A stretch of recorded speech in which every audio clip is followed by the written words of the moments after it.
스가랴 4장 4절로부터 우리 10절까지 한 절씩 교독하고 10절 함께 읽습니다. 내게 말하는 천사에게 물어 이르되 내 주여 이것들이 무엇이니까 하니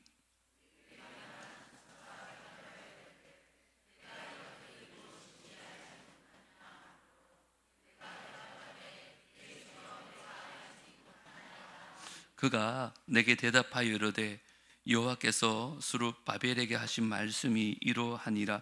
만군의 여호와께서 말씀하시되 이는 힘으로 되지 아니하며 능력으로 되지 아니하고 오직 나의 영으로 되느니라.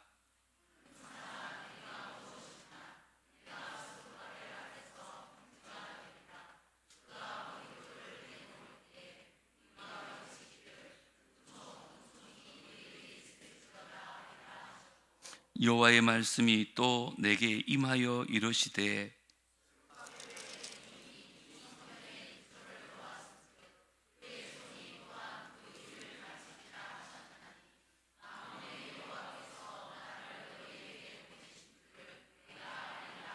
다 같이요. 작은 일의 날이라고 멸시하는 자가 누구냐? 사람들이 스룹바벨의 손에 다림줄이 있음을 보고 기뻐하리라. 이 일곱은 온 세상에 두루다니는 여호와의 눈이라 하니라. 아멘. 우리 지난주 광고 드렸던 것처럼 오늘 선교 주일을 맞이해서 우리 귀한 선교사님 모시고 말씀을 듣게 되었습니다. 저희 교회 주파송 선교사님이신 필리핀의 박재형 선교사님 나오셔서 작은 일에 큰 능력이라는 제목으로 말씀 주실 터인데 먼 길 오셨습니다. 우리 박수로 환영하겠습니다.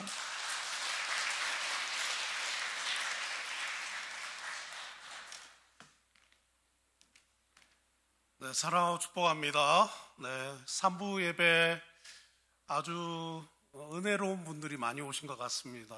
네, 너무 감사드리고 제가 이전에 교회를 방문했을 때는 교회가 약간 하얀색 계열의 인테리어였는데 내부가 이렇게 나무 브라운 계열로 너무 아름답게 만들어진 걸 보면서 우리 성도님께서 참 예배드리시는 그 하나님께 참 예배드리고자 하시는 그 열정들이 크시다. 그래서 예배당을 이렇게 아름답게 꾸미시구나 하는 것들을 느꼈고 저번보다는 이렇게 있는데 눈도 편안하고 여러 가지 조명도 그렇고 인테리어도 너무 아름답게 잘 된 것 같습니다. 저와 아내 그리고 제 아들, 딸은 여러분의 기도로 너무 편안하게 잘 지내고 있습니다. 너무 감사드리고 지금 아내하고 딸은 필리핀에서 있고 그리고 아들은 한국에 지내고 저는 이번에 좀 일이 있어서 특별한 일이 있어서 왔다가 오늘 이렇게 주일 설교를 하라 오전 1, 2, 3부 말씀을 전하라 라는 말씀을 드렸습니다. 제가 어제도 그렇고 오늘 아침도 그렇고 기도했습니다. 하나님, 이게 그냥 매주일도 참 놀라운 주일이잖아요. 이게 하나님과 관련된 일이잖아요. 주일 예배는 이게 그냥 사람의 소리를 듣는 게 아니라 우리가 하나님을 만나는 온 땅의 창조주이신 그 하나님 만나는 그 놀라운 시간인데 특별히 오늘은 선교 주일이에요. 그러니까 죽어가는 영혼을 살려야 되는 정말 멸망길로 가는 영혼들에게 복음을 전하고 그리고 교회가 없는 마을에 교회를 개척하고 하는 이 놀라운 선교와 관련된 주일입니다. 하나님, 우리 성도님들 오늘 정말 하나님의 음성, 하나님의 마음을 듣고 가는 역사가 일어나게 해 주시옵소서. 정말 하나님, 그냥 왔다 그냥 가면 얼마나 시간이 낭비입니까? 그리고 우리 남부교회도 얼마나 손해입니까? 하나님, 저를 불쌍히 여기셔서 저의 말이 아니라 하나님 만나고 가시는 우리 성도님들 되게 하여 주옵소서. 그렇게 기도하며 왔습니다. 여러분, 그냥 가시면 안 됩니다. 오늘 예배 끝나고 내가 선교지 나가야지, 할렐루야. 그러나 난 나갈 처지가 안 되지만 선교에 동참해야 되겠다. 그리고 선교사님들을 위해서 기도해야 되겠구나. 이게 정말 보통 일이 아니구나 하는 그런 마음 가지시고 또 그 십자가의 길을 함께 동역하며 걸어가는 우리 성도님 되시기를 주님의 이름으로 축원합니다. 네, 오늘 이 본문 말씀을 잠깐 나누고 그 다음에 저희 사역을 소개하고 오늘은 또 제 간증을 좀 한 다음에 최근에 우리 남부교회와 함께 개척한 그 인판타 구미안 교회 건축과 개척 상황에 대해서 보고도 드리고 또 기도 부탁도 좀 하려고 합니다. 오늘 본문 말씀은 스가랴서입니다. 학개, 스가랴 그리고 말라기 같은 시대의 선지자입니다.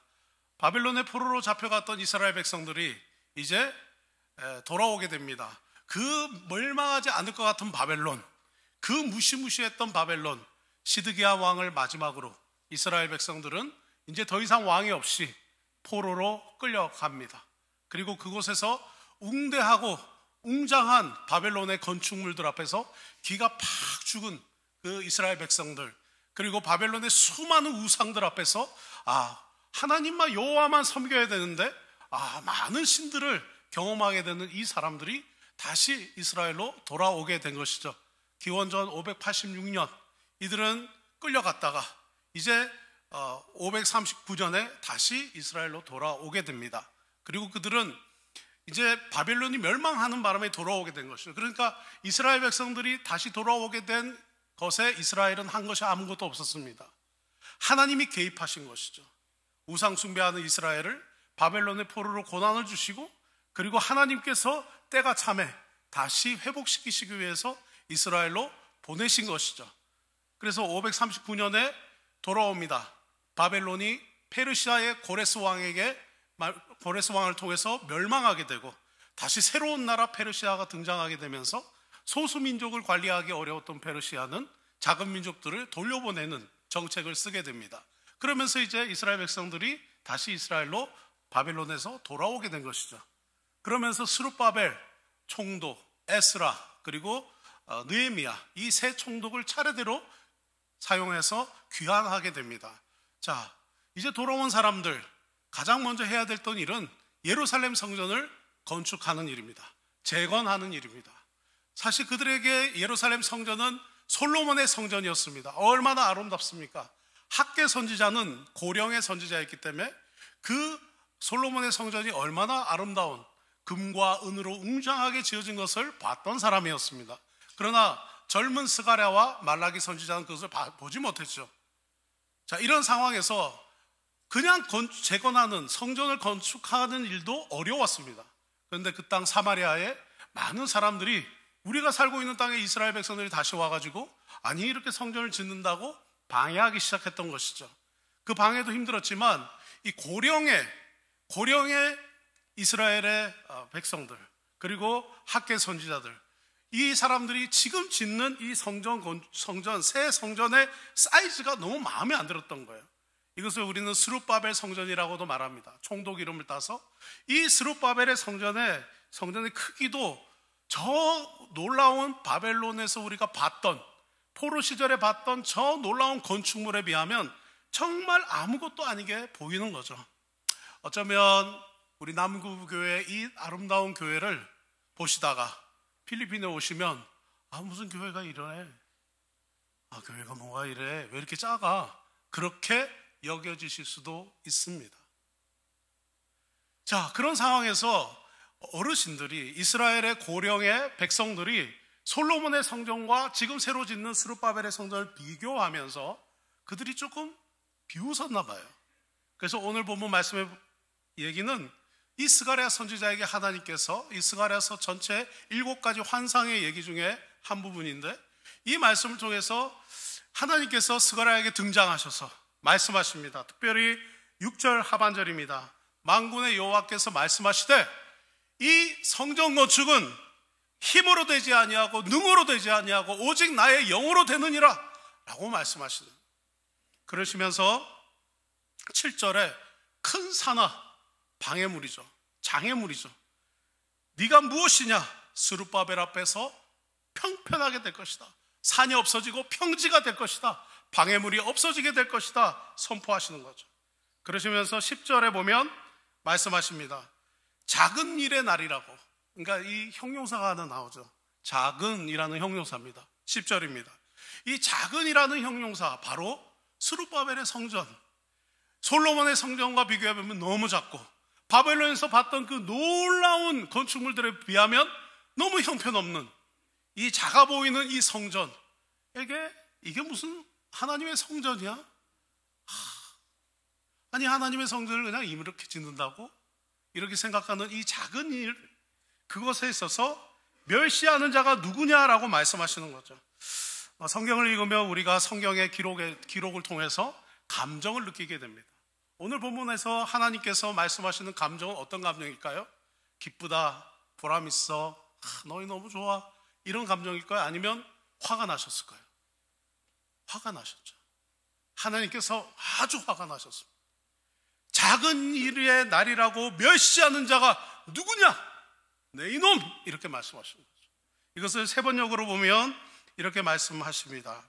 세번역에 보면 시작이 미약하다고 비웃는 자가 누구냐? 이렇게 말합니다. 미약해 보인다고 비웃는 자가 누구냐? 한낱 건축물일 뿐인 거죠. 이스라엘 백성들에게 성전은 왜 중요합니까? 하나님이 거기 계신다고 믿기 때문입니다. 이 성전을 중심으로 이스라엘 백성들은 살아왔습니다. 근데 그 크고 작음은, 그것에 대한 기준은 하나님께 있는 것이다 라고 하나님은 말씀하시고 있는 거죠. 우리도 또한 때로는 이런 사고방식을 가질 때가 있습니다. 이스라엘 백성들은 바벨론의 웅장한 건축물을 봤습니다. 모두가 다 저렇게 돼야지, 저렇게 멋져야 돼, 저런 걸 성공해야지, 저런 걸 소유해야지 하는 방향으로 가고 있는 거죠.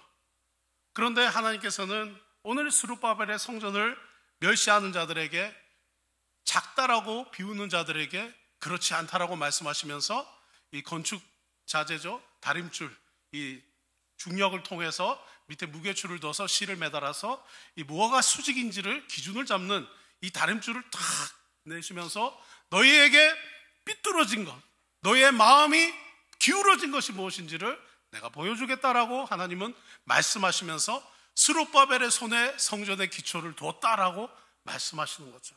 그러시면서 하나님께서는 이 성전 건축을 이제 516년, 이스라엘 백성들이 586년 바벨론의 포로로 잡혀간 지 돌아와서 70년이 되는 그때 비로소 1차 성전을 완공케 하십니다. 그러시면서 예레미야서에서 기록하시는 것처럼 70년이 차면 이스라엘 백성들이 회복될 것이다 라고 말씀하신 말씀을 성취하시는 거죠. 오늘 저는 이 본문 말씀에 작은이라는 이 단어에 우리 마음을 좀 한번 살펴보기를 원합니다. 여러분, 우리는 크기 원합니다. 뭐 작은, 미련함, 천한, 없어 보임, 이런 곳에 있고 싶지 않습니다. 우리는 있어 보임, 멋진, 큰, 많은, 최고, 제일, 최초, 이런 걸 너무 좋아해요. 너무 좋아해요. 근데 하나님께서는 그렇지 않다라고 말씀하시는 거죠. 한번 저를 따라서 필리핀 말을 한번 따라하겠습니다. 땅아, 땅아. 네, 여러분은 지금 저에게 바보라고 하셨습니다. 필리핀 말로 땅아, 이 말은 바보 같다라는 뜻이에요. 미련해 보인다는 뜻이에요. 제가 필리핀 선교하면서 이번에 임판다 구미안 교회를 개척하면서 제가 많이 묵상했던 단어입니다.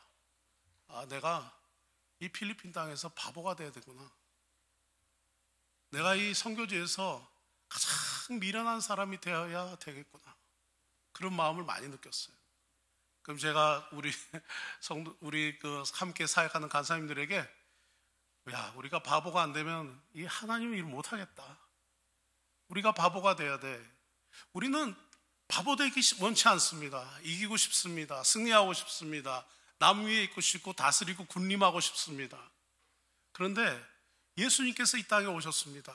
하늘의 왕이신, 하늘의 아들이신 예수님께서 이 땅에 오신, 이제 성탄절이 곧 다가오는데요, 이 사건만큼 땅아, 바보스러운 일이 있을까요? 세상이 보면 미련해 보이는 그것, 굳이 왜 인간의 몸을 입고, 굳이 왜 저런 죄인의 몸을 입고, 굳이 왜 저 죄인들을 살리시려고, 그냥 멸망하고 다 멸망시키고 없애버리면 되는데 한 영혼도 버리시기 아까워서 구원하시려고, 그리고 내가 너를 사랑한다 말씀하시고, 그리고 오신 것뿐만 아니라 오실 때도 왕궁에 오시지 아니하시고 마국간에 오셨습니다. 근데 우리는 다 왕궁에 가고 싶은데 예수님은 마국간에 오시고, 우리는 주님을 닮겠다 하지만 그 길을 가기를 원치 않습니다. 십자가의 길, 그 고난의 길, 누구든지 나를 따르거든 자기를 부인하고 자기 십자가를 지고 나를 따를 것이니라. 그 말을 참 따르기가 어렵습니다. 왜냐하면 우리는 너무 세속적이 되었어요. 저는 참 세속적인 목회자였습니다. 제가 선교단체 간사였습니다. 그리고 목회자가 됐습니다. 저희 아버님 목사님입니다. 근데 모두가 다 좋은 목회자, 성공하는 목회자, 어떤 길을 가야 되나 보니까는 다 뭐 학위를 많이 해요. 공부를 많이 해요. 그럼 학위 막 계속 해야 되겠구나. 보니까는 많이 이렇게 좀 모아야 돼요. 숫자가 10명 있었으면 한 30명, 뭐 50명. 진짜 예수님의 제자인지는 잘 모르겠어요. 그냥 일단 많이 모아놔야 돼요. 그러면 조금 성공한 것처럼 보이기도 하고, 물론 필요하죠. 그래서 학위도 필요하죠. 근데 어느 날 제가 그 길을 가고 있을 때 제 책상 서랍을 한번 열었더니 제 책상 서랍에 샤프 만년필 볼펜이 있었습니다. 만년필 잘 안 쓰잖아요. 근데 저는 만년필 잉크 탁 해서 플래너에 탁 기록하고 막 회의할 때 적고 좋았어요. 근데 제가 딱 보니까 브랜드가 몽블랑 샤프, 몽블랑 볼펜, 몽블랑 만년필이었어요. 제가 어제 동성로에 그 교보랑 백화점 한번 가가지고 몽블랑 얼마인지 한번 금액을 살펴보러 갔더니 없더라고요. 다른 만년필이 있었습니다. 하나에 한 130만 원, 18K로 다. 제가 썼던 몽블랑은 그때 한 150만 원 했습니다. 150만 원짜리 만년필, 150만 원짜리 샤프, 150만 원짜리 볼펜. 제가 산 거 아닙니다. 제가 그런 것을 좋아할 것 같으니까 사주신 거예요. 선물을 해주신 거예요. 얼마나 세속적으로 보였길래 그런 것을 선물을 해주시고 선물을 받고 좋아했던 거죠. 명품 양복, 그냥 눈에 보이는 거, 그냥 뭐 최소한 이 정도는 들어줘야지, 이 정도는 입어줘야지. 얼마나 그랬는지 모릅니다. 이 정도 확인은 해야지. 얼마나 그랬는지 모릅니다. 근데 어느 날 하나님께서 제게 스탑! 이렇게 말씀하셨어요. 멈춰라! 이렇게 그러시면서 너 뭐하고 있냐? 이러시면서 야단치시는 거예요. 오늘 작은 일의 날이라고 멸시한 자가 누구냐? 라고 하시듯이 딱 다림줄을 내리시듯이 제 마음에 잘못된 것이 뭔지를 다 보여주시는데 포기하고 싶지 않았어요. 마치 그 반지의 제왕의 골룸이 절대 반지를 딱 갖고 있던 것처럼 이 좋아 보이는 삶을 나는 포기하고 싶지 않습니다. 그런데 하나님께서 멈춰라 하시더니 기도하는데 딱 6글자 성교지로 가라. 그래서 한 3개월 괴로움을 가지고 기도하다가 어느 나라요? 라고 살짝 기도를 해봤는데 하나님께서 필리핀. 근데 그때 제가 필리핀 딱 얘기 듣고 너무 싫었어요. 왜냐하면 선교지를 가도 제 삶은 좀 몽블랑 같아야 되는 거예요. 선교지를 해도 몽블랑 같고 명품처럼 좀 있어 보이고 높아 보이고 뭔가 잘해 보이고 뭔가 좋아 보이고 이래야 되는데 이 필리핀은 그때 당시 저희 그 선교 단체에서도 했지만 복음은 서진한다. 그래서 서쪽, 한국의 서쪽은 중국이죠. 중국의 서쪽은 중앙아시아, 중앙아시아 서쪽은 예루살렘입니다. 그런데 하나님께서 필리핀, 그래서 제가 사역했던 선교단체에서 하나님의 음성 듣는 법을 훈련합니다. 첫 번째 우리가 듣는 소리는 하나님의 음성이 있습니다. 두 번째는 나의 음성, 내 욕망과 내가 원한 나의 비전, 나의 계획. 세 번째는 세상의 소리, 세상이 다 이렇게 이쪽으로 가야 돼 하는 그 소리죠. 마지막으로 마귀의 음성입니다. 사탄의 음성입니다. 근데 선교지로 가라 필리핀, 이걸 가지고 제가 이렇게 보니까 마귀의 음성은 아니에요. 선교하고 복음 전하러 가라는 거니까. 그러면은 세상의 소린가? 그때 당시 트렌드는 서진이에요. 중국을 가든 중앙아시아 가든 이스라엘을 가든. 그런데 필리핀, 전혀 맞지 않는 거예요.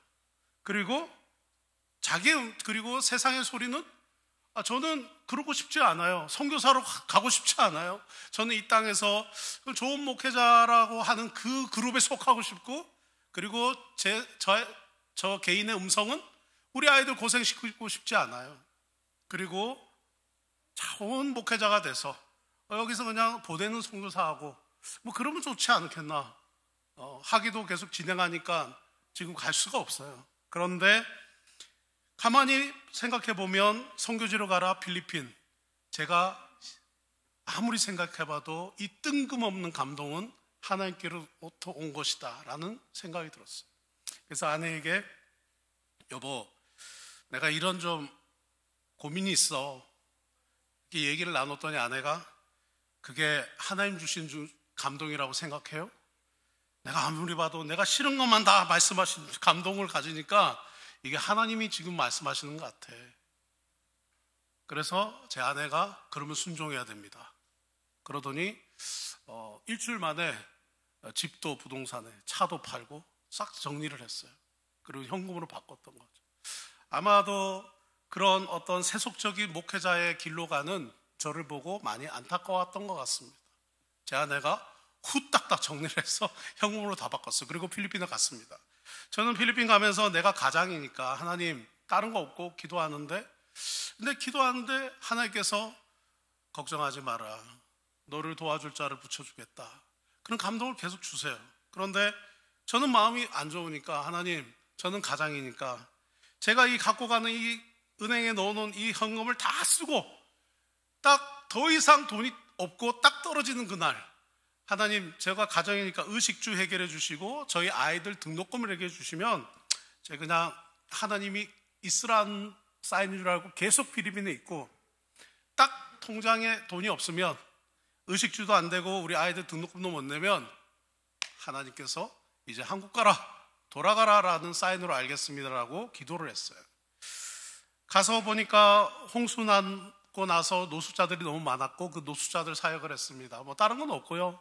매일 가서 너무 안타까워서 눈물을 흘리면서 바퍼 사역을 했습니다. 저희 아내랑 새벽 3시에 다 일어나니까 온누리교회에서 늘 라이브로 새벽 방송을 해줬어요. 그래서 온누리교회 그 방송 보면서 기도하고, 그리고 음식을 한 300인분 이렇게 만들어서 물하고 같이 저희 아이들 학교에 드랍해주고, 저희는 그 다리 밑에 갔어요. 그 고가 다리 밑에 한 200명 되는 노숙자들이 살고 있었습니다. 그래서 그 사람들이 나눠줬죠. 그 일을 쭉 해왔습니다. 그러니까 어느 날 이제 음식 나눠주면서 예배도 드리고 찬양도 하고 성경 공부도 하고 주일학교 모임도 하고, 그리고 그 아이들이 그 노숙자들이니까 길거리에서 박스 있죠. 박스를 이렇게 한 3명이 화장실 간다고 같이 가요. 그러면은 그 박스를 딱 앞에 세우고는 차가 지나가는데 그 박스를 앞에 두고는 딱 앉아요. 그리고는 거기서 볼일을 봐요. 큰 것도 작은 것도 볼일을 보고 차는 지나가. 그 여자아이들이 치마 입고 가다가 딱 앉아. 그리고는 박스로 가리고는 그냥 일어나서 돌아와요. 다리 밑으로. 그런 아이들이 너무 딱해가지고 아내하고 제가 우리 여기 아이들 위해서 센터를 하나 렌트를 하자. 그래가지고 작은 센터를 렌트를 했어요. 한 달에 한 50만 원 나가는. 그래서 거기에 아이들 와서 방과 후에 좀 씻어라, 그리고 여기서 좀 먹어라, 공부해라, 좀 쉬어라, 그리고 비가 너무 많이 와서 다리 밑에 힘들면 여기 와서 좀 자라. 그렇게 해서 그 사역을 했습니다. 횟수로 한 3년 지나니까 이제 통장에 한 8만 원 딱 남았어요. 아직 영어는 아니에요. 8만 남았는데 내일 다음날 우리 아이들 학비 한 45만 원 내야 됩니다. 그래서 제가 기분이 좋았어요. 학비를 못 내면 드디어 간다. 내 조국 대한민국으로 난 다시 가리라. 그 생각을 했어요. 그런데 그날 아침 아내가 저를 보면서 눈치를 채고는 당신 얼굴 굉장히 밝아 보인다고 저한테 그런 얘기를 한 거예요. 아니야, 난 진짜 지금 기도하는 중이야. 그러면서 농담도 하고. 그러다가 오전 10시가 되니까 전라남도 장성 아주 작은 신촌읍 작은 시골교회 목사님께서 추수감사 헌금 88만 나왔는데 5명 선교사님 인터뷰해보고 한 명 2시에 뽑아서 보낸다고 하는 거예요. 그 중에 이제 인터뷰하는 대상이 저예요. 무슨 사회 갑니까? 노숙자 사회 갑니다. 바퍼 사회 갑니다. 공터에서 그냥 다리 밑에서 예배 드립니다. 네, 알겠습니다. 2시가 돼서 저한테 전화가 오신 거예요. 제가 당첨됐습니다. 축하합니다. 88만 원. 근데 내일 우리 아이들 학비 내야 되잖아요. 아쉬운 얘기를 좀 아쉬운 듯이 제가 이 몽골랑 같이 살아야 되는데 아쉬운 얘기 없는 척 없어 보이는 얘기 할 수가 없는데 용기를 내서 이 재정은 어디다만 써야 됩니까? 했더니 성사님 선교사역 쓰세요. 사실 제가 내일 우리 아이들 학비가 한 45만 원 필요한데 했더니 그 목사님께서 아유 성사님 그러셨군요. 제가 몰랐습니다. 성사님 그 재정으로 등록금도 내시고 남은 돈으로 호텔에 가서 가족들끼리 한 2박 3일 쉬세요. 너무 지쳐 보이십니다. 가서 제일 좋은 뷔페 드시면서 좀 쉬세요. 그렇게 말씀하셨어요. 호텔은 못 갔고요. 저희 아들 등록금을 냈고 오늘까지 제가 2009년도에 필리핀 가서 오늘까지 필리핀에서 살고 있습니다. 박수 한번.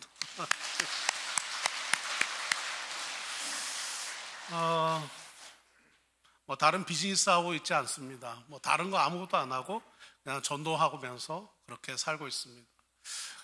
PPT 한번 보여주시면요. 네, 2019년 저희가 필리핀 간 지 10년 됐던 때 제가 남부교회 파송 선교사가 됐습니다.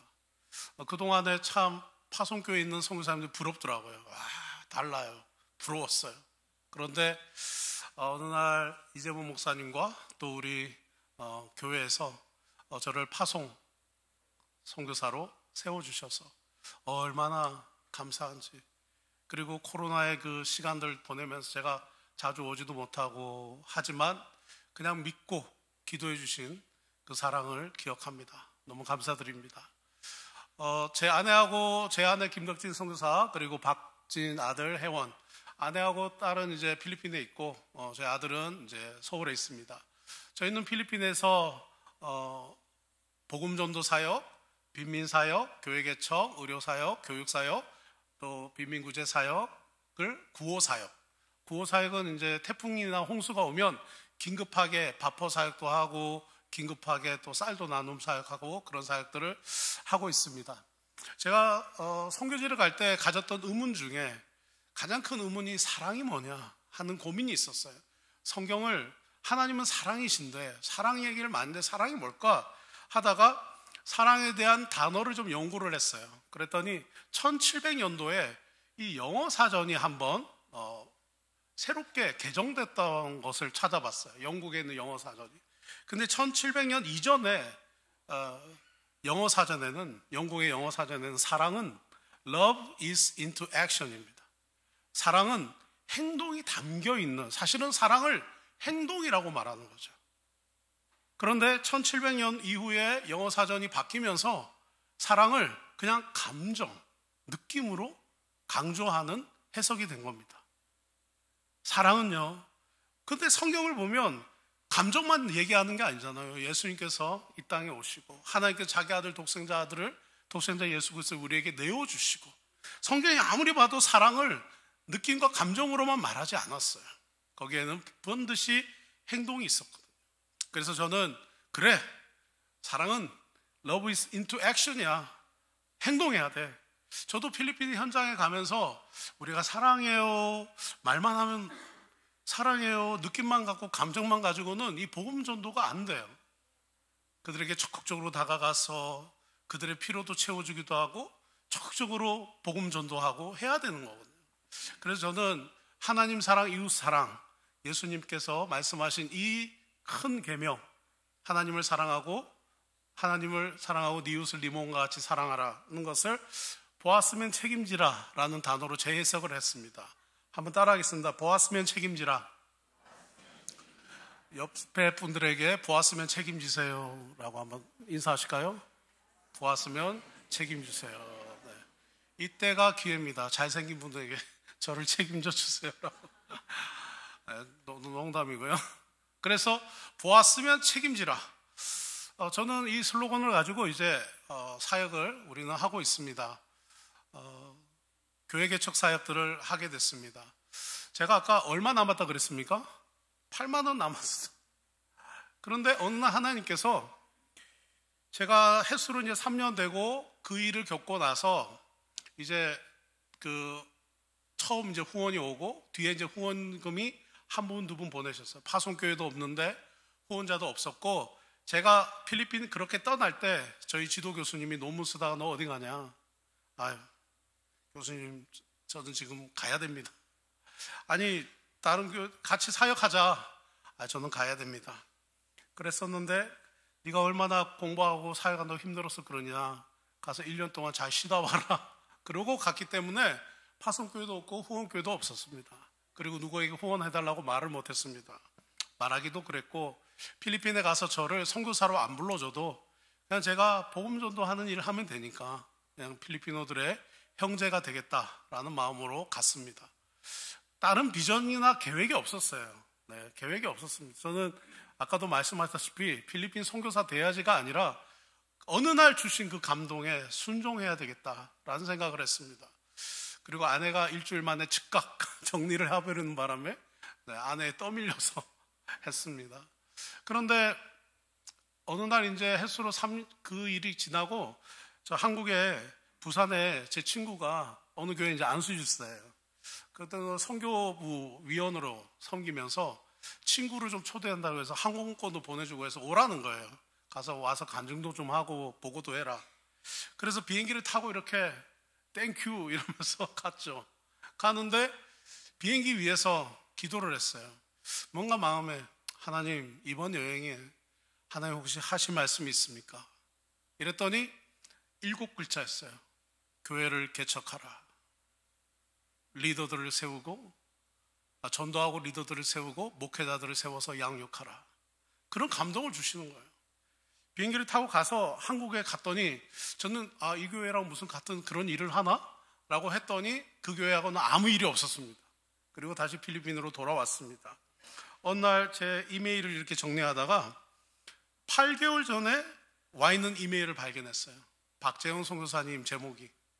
보니까 미국 LA CTS TV의 작가님이 박재영 선교사님께서 보낸 이메일이었는데 8개월 뒤에 제가 본 거예요. 내용은 워싱턴 중앙장로교회 한 권사님께서 김진희 권사님께서 선교사님을 찾습니다. 그러니까 제가 그때 이제 선교 저널이 있잖아요. 사진 올리고 뭐 어떤 일이 있었는지 글도 좀 적고 그거를 네이버 블로그에다가 제가 좀 올리고 있었는데 이걸 보셨나 봐요. 그리고는 그 72 되시는 권사님이셨는데 CTS TV를 늘 보시니까 연락하셔가지고 이 선교사님 연결 좀 시켜달라 그랬던 거예요. 제가 답장하고 그 권사님 연락이 돼서 권사님께서 워싱턴에서 인천에서 마닐라로 혼자 비행기 티켓을 부킹하시고 거처하실 호텔도 혼자서 열흘 동안 예약을 하셔가지고 오셨어요. 그러면 선교사님 갈 때 저도 옆에 좀 따라가고 그리고 선교사님 음식 드실 때 더치페이 해서 먹고 선교사님 옆에서 한 열흘 동안 있어도 될까요? 아유 오세요. 그래서 이제 그렇게 됐어요. 이분이 가시면서 선교사님 제가 제 친구하고 얘기했어요. 제가 10,000불, 제 친구가 10,000불 2,500만 원을 헌금할 테니 선교사님 이번에 갔던 노숙자들 그 집 구해서 학고방 같이 합판집 구해서 살고 있는 그 마을에 교회 하나 세우세요. 이런 거예요. 그러시면서 재정을 보내셨어요. 제가 비행기 타고 가다가 들었던 그 하나님의 음성, 그 감동, 교회를 개척하라. 그리고 리더들을 세우고 목회자를 세우고 양육하라. 이게 이건가? 그 생각이 딱 들었어요. 그리고 첫 번째 교회를 개척을 했습니다. 원래 이제 저희 노숙자들이 다리 밑에 있던 노숙자들이 이제 이사를 가서 거기 신방 가면서 아내랑 정기적으로 성경 공부를 했어요. 그리고 아내가 가서 당뇨 체크도 해주고 혈압 체크도 해주고 막 이렇게 하면서 술 좀 그만 드세요. 짜증 좀 그만 내고 스트레스 부리지 말고 뭐 이렇게 권면하면서 복음 전도를 했는데 이제 그 마을에 교회가 세워진 겁니다. 그 뒤로 하나님께서 12교회를 개척하게 해주셨어요. 하나님이 하셨죠. 하나님이 하셨습니다. 우리 남부교회와는 빤다운 교회와 인판타, 구미안 교회를 했습니다. 저 그림에서 저 Follow Jesus, Stop Sin 저 이제 배너 들고 저희가 전도하고 있습니다. 저게 제가 하고 있는 일입니다. 일주일에 한 이틀 시내에 나가서 저거를 하고 있습니다.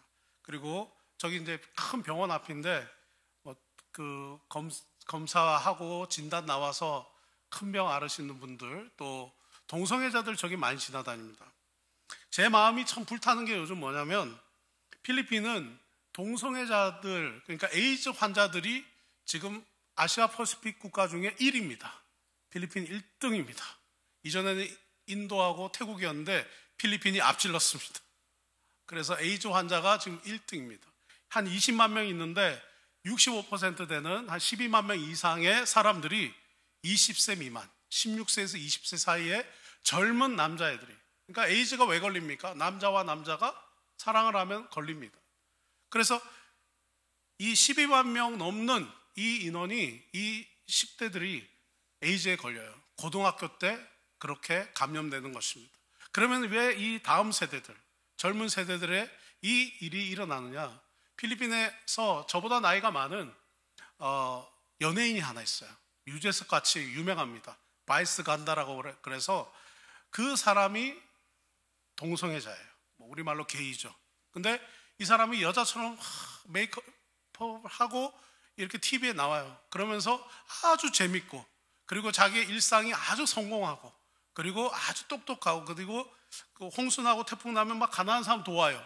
그러니까 10대 미만의 남자아이들이 와, 게이는 선한 일해, 게이는 똑똑해, 게이는 재밌어, 게이는 성공해 이런 생각들이 이 아이들한테 들어가는 거죠. 코로나 이전에는 동성애 이러면 적어도 에이즈 감염 때문에 캠페인도 있고 했는데 필리핀이 얼마나 세속화됐는지 돈이면 게이면 어때? 부자 됐는데 게이면 어때? 성공하는데 게이면 어때? 똑똑해지는데 게이면 어때? 라고 하는 세속화가 엄청 빠른 속도로 가고 있습니다. 카톨릭 국가라고 했던 필리핀이 이렇게 세속화가 빨리 되는 이유가 뭘까요? 그것은 카톨릭은 필리핀어들을 종교적인 사람으로만 만들었습니다. 그냥 행위를 하면 행위 구원이죠. 행위만 하면 그냥 it's fine. 그냥 나 구원 받았어 이렇게 되는 거죠. 그런데 어떻게 되는 것입니까? 하나님은 우리에게 종교를 주지 않았습니다. 릴리지어스 종교를 주지 않고 하나님은 우리에게 릴레이션십 관계 맺기를 원하세요. 우리와 만나기를 원하시죠. 친밀한 관계. 그것을 우리는 안다라고 얘기하잖아요. 그래서 영생은 하나님과 그의 아들 예수 그리스도를 아는 것이다라고 말하잖아요. 그래서 저희들이 노숙자들이고 가난한 사람들에게 복음 전할 때 예수 믿으면서 뭘 어쩌라고요? 교회 예배 드리는데 뭘 어쩌라고요? 신앙의 결과가 뭡니까? 흔하게 하나님이 복 주십니다. 잘 먹고 성공하고 자녀 잘 되고 건강하고 좋은 집 넉넉한 차 뭐 적당한 예금 뭐 그렇게 됩니다 라고 말하는 게 필리핀에서는 적용이 안 돼요. 가난한 사람들은 그 어떤 것도 하나 그 벽을 넘어설 수가 없어요. 그래서 저도 고민 많이 했어요. 신앙의 결과가 뭐냐? 예배에 나오는 이유, 예수님 믿는 이유, 내가 크리스찬으로 사는 이유 뭐냐? 그것은 하나님을 아는 것. 영생은 하나님과 그 예수 그리스도, 그의 아들 예수 그리스도를 아는 그 알면 관계죠. 하나님과 만나고 하나님과 사귀고 하나님과 친밀감을 누리는 거죠. 비록 내 삶에 고난이 있지만 친밀하다고 해서 이 고난이 사라지는 게 아니고 고난 가운데서도 하나님과 교제하며 친밀하며 하나님의 자녀로 주님을 십자가를 지고 주님을 따르는 삶, 그것이 신앙의 결과가 되는 거죠. 그래서 저희는 가난한 사람들에게 빈민들에게 그렇게 전도합니다. 하나님을 아세요. 그리고 하나님을 알리세요. 당신이 알았던 하나님을 당신만 알고 있지 말고 하나님을 다른 사람에게 알리는 일을 하세요. 그러면서 전도도 하고 그런 사역들을 하게 되었습니다. 제가 교회 개척하면서 첫 번째 교회가 저기 다리 밑에 노숙자 교회입니다. 하단에 있는 빨간색으로 보이는 사진은 쓰레기 더미에 남녀가 누워 있는 거예요. 마약에 취해서요. 그러니까 동그란 한 100원짜리 동전만한 마약을 한 5,000원 주고 삽니다. 그리고 3등분 합니다. 한 사람씩 나눠서 먹고 48시간 동안 먹고 나면 슈퍼맨처럼 기운이 나고 행복합니다. 아주 행복합니다.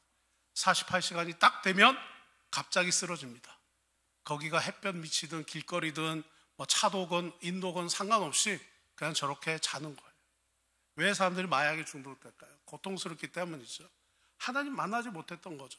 가톨릭 교회 가니까 신앙의 결과가, 가톨릭 교회는 신앙의 결과가 부자 되고 잘 먹고 잘 살고 흥하게 되는 것이라고 말하니까 아무리 노력해도 안 되는 거예요.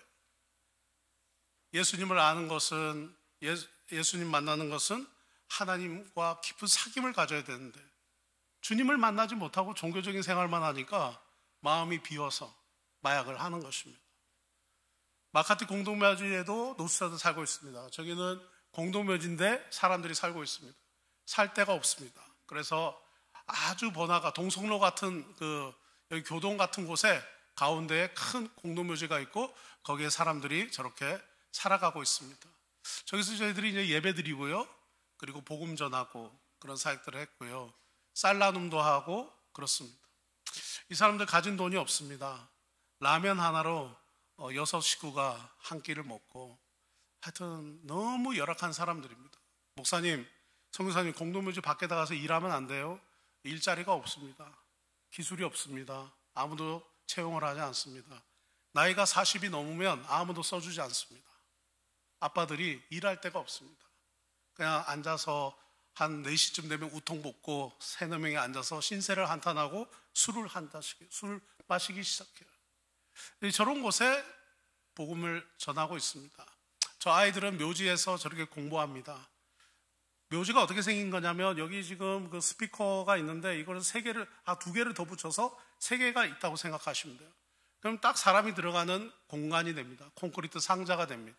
그 상자 위에서 박스 깔고 침대처럼 자기도 하고 아이들은 거기를 책상으로 알고 공부합니다. 학교 겨우 갑니다.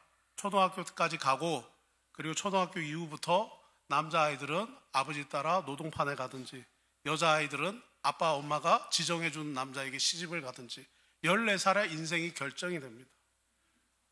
좀 더 공부할 수 있지 않아요? 좀 더 할 수 있지 않아요? 학교 가려면 유니폼도 사야 되죠. 교복도 있어야 되죠. 그래서 저희가 자매 결연을 맺어주는데 그것도 소수의 행운이 있는 아이들에게만 해당됩니다. 저 공동묘지에서 저 마이코라는 아이가 있습니다. 저 왼쪽에 있는 어릴 때고 중간에가 최근 사진입니다. 저 아이가 12살 때 부모님이 이사가자 새 집으로 손잡고 7명의 형제들하고 같이 간 곳이 공동묘지입니다. 그리고 그 아이가 너무 무서워서 저 상자 같은 그 관 옆에서 그냥 이렇게 살아요. 이 드럼 상자보다 드럼 박스보다 더 작은 곳에 7명이 삽니다. 그러니 아이가 너무 무서워서 실어증도 걸리고 대인기피증도 걸리고 그랬던 아이입니다. 그 아이가 계속해서 저 왼쪽 사진 12살에 들어갔고 지금 이제 가운데 사진 이제 19인데 저희 제자훈련이 있었어요. 4주 동안 공동생활하면서 같이 먹고 자면서 저희가 예수제자 훈련 학교를 했는데 그걸 마치고 아이가 각자 비전이 뭐예요? 저는 교사예요. 저는 또 직장에 취업하기 원해요. 저는 대학 가기 원해요. 그렇게 얘기하는데 저 아이가 이런 말을 해요. 제 비전은 선교사가 되는 것입니다. 근데 다른 아이들은 그래도 좀 빈민 집에서 살다가 왔는데 저 아이는 공동묘지에서 온 아이예요. 빨리 돈 벌어서 엄마 아빠 맛있는 것도 사드리고 좀 돈을 벌어서 그렇게 살아야 되는데 저 아이가 선교사가 되고 싶다고 말하는 거예요. 저 아이가 봤던 선교사는 저하고 제 아내예요. 제가 뭐가 선교가 뭔지를 알아서 선교사라고 저렇게 말을 했을까? 나도 없는 선교사인데 쟤는 나보다 더 없는 애가 선교사가 되려고 하는구나. 기가 막히더라고요. 선교사님 저 공부시켜주세요. 간호과 가고 싶어요. 선교사님 저 교육과 가고 싶어요. 저 후원해 주세요. 그렇게 말을 안 하고 저 아이가 정사님 저 신학교 가고 싶어요. 저 선교사가 되고 싶어요. 저보다 가난한 사람들 복음 전하고 싶어요. 그 얘기를 하는데 너무 감동이 오더라고요. 저희가 그 예수제자 훈련학교 마치고 저희 공동묘지 주일학교 선생님이 됐어요. 제가 이제 사역을 하니까 제가 어린아이들 사역하기 어렵고 제 딸이 하고 있는데 최근에 이제 대학 가서 어렵고 저 아이가 그렇게 헌신해서 저는 저 아이를 보면서 저희 아버지가 목사님인데 제가 필리핀 갈 때 가고 나서 8개월 동안 제 전화를 안 받으셨어요. 너무 미워가지고. 저희 아버지는 세상에 가장 미련한 봉사가 선교다. 그렇게 말씀하셨어요. 요즘은 이제 바뀌셔서 선교지 오시는 거 좋아합니다. 세상에 가장 미련한 봉사, 선교. 저 마이콜한 아이가 왜 그 길을 가려고 할까? 저는 저 아이가 예수님을 만났다고 믿습니다. 십자가의 그 길, 모두가 미련해 보인다고 말하는 그 길을 저 아이는 가고 싶은 거죠. 세상에 내가 뭔가를 성취하고 그리고 자녀로서 부모님에게 재정적으로 효도하고 하는 그 길을 포기하기는 어려워요. 왜냐하면 부모님께 너무 죄송하고. 근데 저 아이가 그런 고백을 했어요. 여러분 기도해 주십시오. 내년에 5월에 이제 개학하는데 대학을 다닐 수 있도록. 그 다음에 따기떼 마을교회고요. 노발리체스 5번째 빤낭교회입니다. 얼마나 바닷가에서 정말 얼마나 우리 사역을 너무 예쁘게 잘 되고 있는지 여러분 다시 초대합니다. 온도이 교회, 빠그라이 교회, 빠빨리 교회. 요거는 이제 제가 여러분 우리 남부교회에서 파송받고 가서 새로 개척한 교회입니다. 와라이 교회. 요것도 파송받은 이후에 개척하고 건축한 교회입니다. 산카르로스 북삼교회. 그리고 이번에 인판타 구미항 교회입니다. 인판타 구미항 교회는 정말 우여곡절이 많았습니다. 저는 저희 아내하고 가서 기도할 때 하나님께서 여기에 교회를 세워라 라는 감동을 주셨어요. 그리고 함께 그 감동을 받았다고 한 사람들하고 같이 했다가 참 사람들의 마음이 저와 다르구나 라는 것을 많이 느끼고, 그러나 많은 스트레스를 받았습니다. 한 횟수로는 한 3년, 또 기간으로는 한 2년 정말 스트레스를 많이 받았습니다. 그러나 제가 나오기 전에 중공검사 신청을 마무리하고 왔습니다. 마닐라에서 동편으로 3시간 반 가면 볼리오라고 하는 섬 앞에 있는 마을입니다. 저 마을에서 볼리오로 가는 섬에 가는 배를 탑니다. 저기 가장 우측에 있는 섬 있죠? 우측에 있는 섬이 볼리오라는 섬인데 마을이 5개 마을이 있습니다. 저는 저 5개 마을에도 하나님께서 교회를 개척하라, 복음 전하라 그 뜻으로 인판타 교회를 주시지 않았나라는 생각을 합니다. 저기 밑에 하단에 보면 다랑어가 나오죠. 그래서 원주민들이 다랑어를 어깨에 메고 저렇게 배에서 옮깁니다. 혹시 참치, 사시미를 좋아하시는 분들은 구미항 오실 때 같이 오시면 좋습니다. 연어도 있습니다. 바다 연어. 오른쪽에 보면은 파란색 옷을 입고 있는 남자분, 저분이 제가 처음에 전도한 사람이에요. 저는 저기 항구에 가서 어부들 전도를 하는데 저 어부 이름이 복싱입니다. 그래서 복싱 잘하게 생기죠. 헤비급 복서처럼 생겼는데 저 집이 전도받고 가정의 문을 열고 저 딸하고 자녀들이 얼마나 신실한지 몰라요. 너무 감사해요. 그 구미항 교회 뒤쪽에 체육관이 있습니다. 저 체육관에서 이제 건축이 되니까 시니어들, 어르신들 한 200분 초대해가지고 이제 전도를 공격적으로 지금 하고 있습니다. 어린아이들은 저기 가운데 사진을 보면 저 아들과 딸입니다. 현지 성경 펼쳐서 어린아이들 사역하면서 계속해서 또 교회에 어린이들 전도를 하고 있습니다. 네. 그렇게 해서 구미항 교회가 이렇게까지 오게 됐고, 저기 보면 왼쪽에 보면은 그 구청입니다. 바랑가이 홀이라고 하거든요. 구청 바로 옆에 하이웨이에 저렇게 세워졌습니다. 저 인판타 지역을 갔더니 이단들이 너무 많아요. 제가 전도를 하면서 저보고 종교가 뭐냐? 본어게인 크리스찬입니다. 개신교 그리스도인입니다 했더니 주민들이 여기 개신교 많아요. 그래서 깜짝 놀랐어요. 본 적이 없어요. 개신교 많아요. 저기 여호와의 증인도 있고 그분도 말씀 여호와의 증인도 개신교, 몰몬교도 개신교, 뭐 또 제7일 안식교 개신교 뭐 이렇게 많아요. 그러니까 전혀 모르는 곳이에요. 개신교인들이 누군지, 우리가 누군지를 몰라요. 이단들이 그렇게 넓은 땅에다가 큰 교회를, 큰 건물을 세우고 사람들을 그렇게 거점을 두고 사역하고 있었습니다.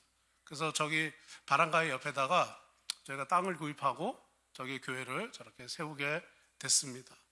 교회 안의 실내 모습이고요. 이거는 지난 11월 16일 사진입니다. 저는 이제 그 앞주에 나왔는데 우리 인판타 구미항교회 전도사님하고 그 다음에 우리 교인들이 예배를 드리겠다. 그러니까 중공검사 신청을 했으니까 그냥 주일날 주일 예배를 이제 드리겠다라고 막 밀어붙여서 저렇게 예배를 드린 거예요. 저기 이제 노란 페이퍼 종이가 마닐라 페이퍼라는 전지인데 저기에 가사를 적고 저기 지금 여러분 옷걸이입니다. 행거 옷걸이에다가 저렇게 가사를 붙여가지고 저렇게 예배를 드린 거예요. 첫 예배를 드리니까 의자가 없잖아요. 음향도 없고 그러니까 의자는 아까 그 구청에서 빌려왔어요. 돈을 좀 주고 빌려오고 그 다음에 저렇게 가운데서 성도들이 예배 드리려고 찾아와서 이 16일 날 저는 여기 있는데 우리 전도사님하고 성도님들이 저렇게 예배를 드리고 이거는 이제 저희가 식당으로 주방을 만들었어요. 그래서 그 공간에서 주일학교 소그룹을 하고 있는데 저희 인판타 구미항교회는 사무실 공간도 있고 그 다음에 웰컴홈도 있고 예배실도 있고 또 사역자 또 사택도 있고 그렇습니다.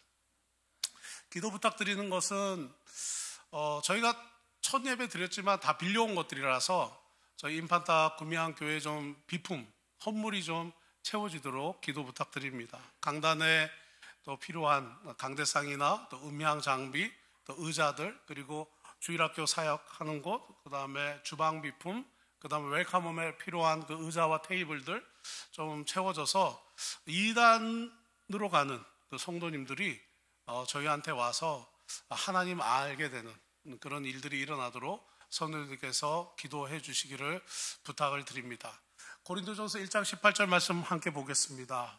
시작. 십자가의 도가 멸망하는 자들에게는 미련한 것이요 구원을 받는 우리들에게는 하나님의 능력이라. 제가 인판타에 구미항교회를 개척을 하고 건축을 하면서 그냥 농로에 그냥 농지에 그냥 좀 이렇게 오솔길 따라서 들어가서 그냥 아주 저렴한 땅에 그냥 예배당 세워도 했었어요. 괜찮았어요. 그런데 제 마음이 불타는 거예요. 이 하이웨이에 큰 이단 교회들이 그냥 오시면 여러분 놀랍니다. 와, 정말 이단들이 이렇게 거점을 잡아놨구나. 근데 개신교는 너무 약하고 힘이 없고 그래서 교회가 너무 작은 거예요. 그래서 하이웨이에다가 저렇게 일을 좀 저질렀습니다. 어쩌면은 미련해 보이는 일이죠. 어쩌면 땅아 바보스러운 그 길.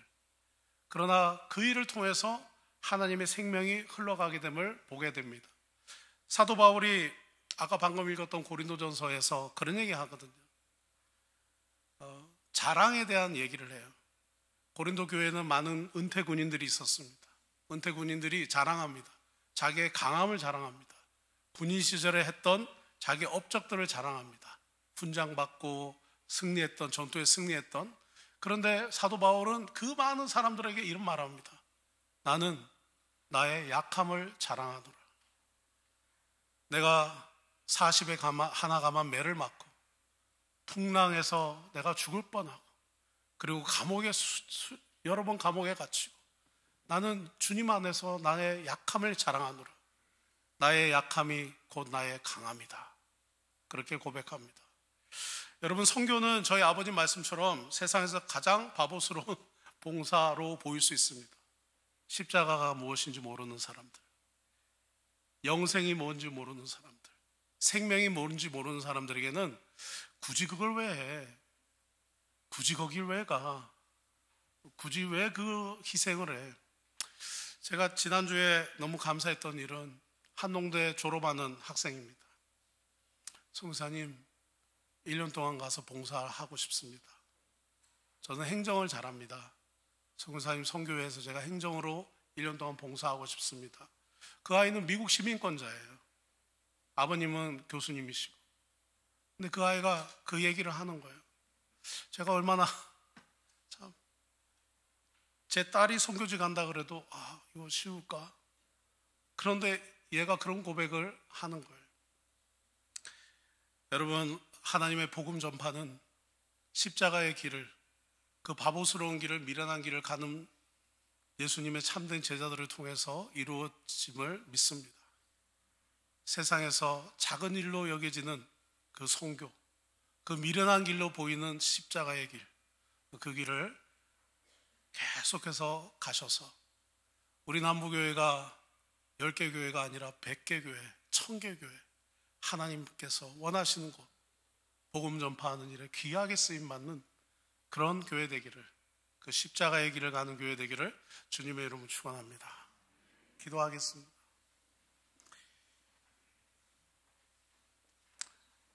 아버지 감사합니다. 오늘 3부 예배 나오신 성도님들, 그 십자가의 길 가는 성도님들 되게 해 주옵소서. 하나님, 그 섬김과 헌신, 세상 사람들은 이해하지 못하고 멸망으로 가는 사람들이 이해하지 못하는 그 바보스러운 그 길, 그러나 그곳에 생명이 있음 믿고 세상의 것 자랑하지 아니하고 그리스도 안에 나의 약함을 자랑하면서 십자가의 도를 평생 한 번 주신 이 인생, 하나님 부르신 날까지 그 십자가의 길 걸어가는 예수님의 제자들이 되도록 축복하여 주옵소서. 예수님의 이름으로 기도드립니다. 아멘. 귀한 말씀과 또 간증과 우리 구미한 교회에 대한 보고까지 감사드립니다. 오늘 주보안에 보시면 우리 지난주 말씀드렸던 것처럼 2026년도 우리가 선교 장학 건축헌금을 작정하려고 합니다. 목사로서 이런 시간이 참 부담스럽기도 합니다. 여러분들이 얼마나 어렵고 힘든 삶을 살고 계신지 잘 알기 때문에. 하지만 성경은 분명히 말합니다. 먼저 그의 나라와 그의 의를 구하라. 그리하면 이 모든 것을 너희에게 더하시리라. 우리가 하나님 말씀을 진리로 믿는다면 세상의 염려나 걱정보다 말씀의 기준에서 믿음으로 결단하면 하나님께서 더 많은 것으로 채워줄 줄 믿습니다. 작정서 제류에 보니까 고린도후서 9장 7절에 이런 말씀이 있습니다. 각각 그 마음에 정한 대로 할 것이요 인색함으로나 억지로 하지 말지니 하나님은 절겨내는 자를 사랑하시느니라. 오늘 성사님 말씀 중에 4가지 음성이 있다 하잖아요. 마귀의 음성, 세상의 음성, 내 생각, 하나님의 음성. 내가 오늘 결단하는 것이 하나님의 음성이었으면 참 좋겠고, 그것이 억지가 아니고 즐거이 내면 하나님께서 반드시 기뻐하시고 복 주실 줄 믿습니다. 먼저 선교헌금은 월 얼마를 드리겠습니다라고 금액만 적으시면 됩니다. 내년에도 우리 교회가 단기 선교도 많이 가고 또 모리타니아나 필리핀, 캄보디아에 계속 선교하기를 원합니다. 그리고 장학헌금은 1년에 2번 중등부 학생, 고등부 학생, 또 청년부 학생, 우리 신학생들까지 장학금을 전달합니다. 이래도 여러분 월 10,000원이라도 꼭 작정해 주시기 바라고요. 저희 교회가 교육관을 건축하고 빚이 좀 많았다가 하나님 은혜로 빚을 다 갚고, 그래서 건축헌금을 몇 해 쉬었는데 갑자기 건축헌금을 하게 된 것은 지난 당회 때 의논을 했어요. 우리 교회가 노후가 되다 보니까 이 보수비가 많이 듭니다. 사실은 작년에 외벽도 비가 막 샌 거예요. 그래서 외벽 공사도 새로 했고, 또 제 마음 안에는 식당 위에 6층이 있는데 그 넓은 6층을 아무것도 못 쓰고 있어요. 그냥 막 창고처럼. 근데 저거를 리모델링 하려니까 몇 억이 들더라고요. 그래서 건축헌금을 통해서 이제 마중물이라도 되면 앞으로 교회가 좋은 일에 쓰임 받지 않을까, 이런 마음에서 금년에 건축헌금을 좀 하려고 합니다. 여러분 형편이 어렵고 힘들지만 또 귀한 일에 헌신하시면 더 많은 것으로 채워줄 줄 믿고 건축헌금에도 여러분 얼마라고 작정해 주시고 순종해 주시기를 바라겠습니다. 기도하겠습니다. 하나님, 귀한 말씀 듣게 하시고 이 복음 사역을 위해서 함께 동력할 수 있는 은혜 주셔서 감사합니다. 땅끝에서 복음 전하는 선교사님들이 있는가 하면 선교사님을 위해서 배후에서 기도하는 몸된 교회가 있고 또 재정으로 함께 동력하는 성도들이 있어야 이 일이 가능한 줄 믿습니다. 이 귀한 일에 헌신코자 합니다. 한 사람도 빠짐없이 정말 이 귀한 일에 헌신하여서 주의 뜻을 온전히 이루어 드릴 수 있는 귀한 성도들 되게 하여 주옵소서. 다음 세대를 믿음의 세대로 세우기 위해서 장학헌금에도 동참하려고 합니다. 작은 금액이지만 자라는 세대에게 큰 힘이 되어지게 하여 주시고 하나님의 나라에 크게 쓰임받는 인재들이 남북교회를 통하여 일어날 수 있도록 축복하여 주옵소서. 교회 건축을 위하여 조금 마음을 모으기를 원합니다. 앞으로도 교회에 많은 수리가 보수가 필요하고 리모델링 하는데도 재정이 필요해서 하나님 건축헌금을 작정하고자 합니다. 선한 마음으로 동력하게 하시고 정말 즐겨내는 자를 기뻐하시는 하나님 앞에 기쁨이 되어지는 우리 모두가 되게 하여 주시옵소서. 어려운 가운데서도 작정하오니 작정한 것보다 더 많은 것으로 채워주셔서 살아계신 하나님, 역사하시는 하나님, 복 주시는 하나님을 체험하는 성도들 되게 하여 주옵소서. 예수님 이름으로 기도드리옵나이다. 아멘. 찬송가 323장 찬송하시면서 작정서 제출하겠습니다.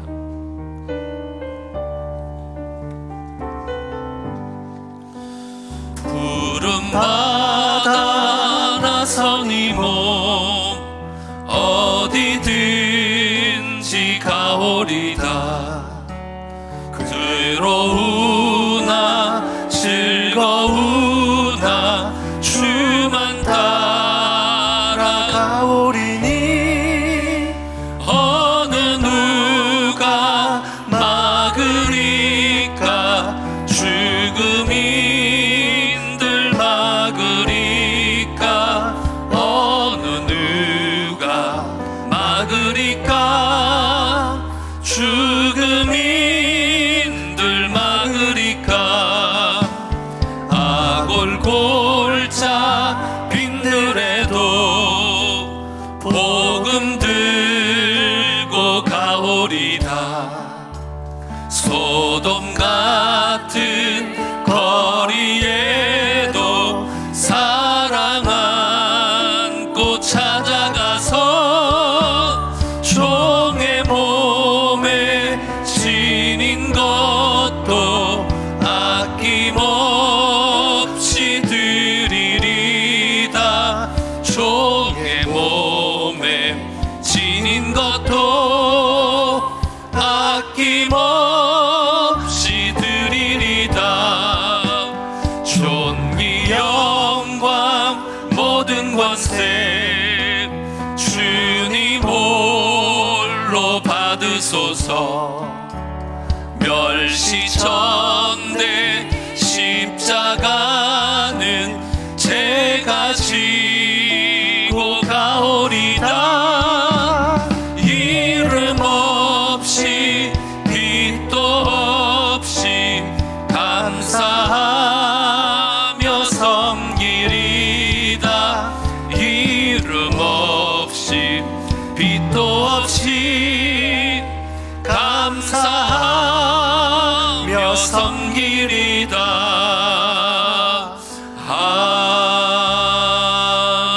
아멘. 이제는 우리 구주 예수 그리스도의 은혜와 하나님 아버지의 무한하신 사랑과 성령 하나님의 교통하심과 내주하심과 인도하심이 귀한 일에 즐거이 동참하며 하나님의 기쁨이 되길 원하는 귀한 주의 성도들과 그들의 가정과 자녀들과 하시는 모든 일들 위에 살아남북의 공동체 위에 이제로부터 영원토록 함께 있을지어다. 아멘.